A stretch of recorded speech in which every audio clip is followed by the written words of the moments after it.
if one is able to be mindful of thoughts, should one still ignore them and try to be only mindful of breathing, or can one meditate using mindfulness of thoughts, or in general mindfulness of anything that arises? Yeah, the latter. What in general, it could be said, be mindful on that which is the most prominent in the present moment.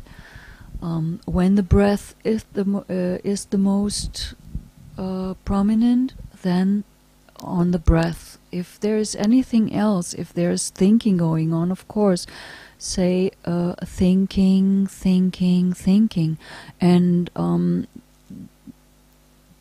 everything else that occurs anywhere in the body or in the mind can be noticed. We have the 4 foundations of mindfulness: body, feeling, mind, and mind objects. So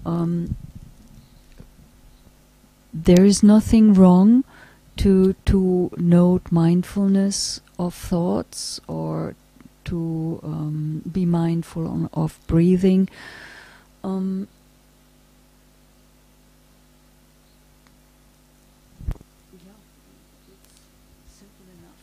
Simple enough. The only one condition I would add is, if there's nothing prominent, we tend to always go back to the breath, and this is why people miss. This is a question that is asked more common than one might think, because there's the misunderstanding that we are encouraging people to ignore things, that our practice is somehow ignore it, stick with the breath. And that's not what we teach. The teaching is that when there's nothing prominent, when there's nothing else to be mindful about, in order to stay in the present moment and not get lost in thought, come back again to the breath, and stick with it, develop, because you're developing wholesome qualities. Just fall naturally back into what is here, what is now, what is going on.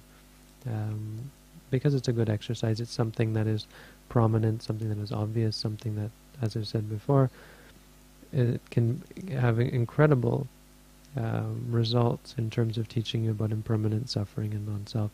The one complaint people always have, as I've said before, about this practice is how unpleasant it is to watch the stomach. You feel like you're forcing. Someone asked even today on the forum, can I do Tibetan mantras, because this rising, falling thing, I just feel like I'm controlling the breath and I can't stop controlling it. That's the point. The point is to see that, to see, first of all, that you are controlling it, that you can't control the controlling, and that the controlling leads to suffering. The purpose of the practice is wisdom, is insight, to see things as they are. It's not to develop anything, to cultivate anything, to create anything. The only thing we're trying to create is clear awareness and understanding. So the more you see that you're being stupid about this, that you're practicing incorrectly, the better for you, because that's the way you react to everything. That's how you react in daily life.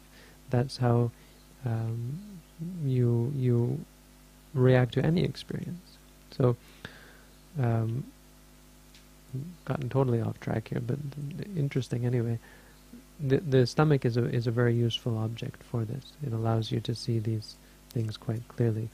People, and it may be often because of our aversion to looking at something like this and to see these things, that we feel like it's somehow ignoring the rest of experience, and might come up with this question. So be careful and be clear that of course you can focus on the thoughts, but it's going to have the same results. When you focus on the stomach, you're going to see impermanent suffering and non-self. Not much fun. When you focus on the thoughts, you're also going to experience that. You're going to feel like you're trying to control your thoughts, like you can't control your thoughts, like you're thinking too much. It's not comfortable, it's not permanent, it's not stable. How horrible. Until finally you see it again and again, and you realize how mistaken you are and how wrong your behavior is, and you let go. You adjust and you start to just let the thoughts go and not dwell on them, not create any ideas about them or opinions or judgments about them, and so on. So, yeah, but Palanyani already answered the question itself.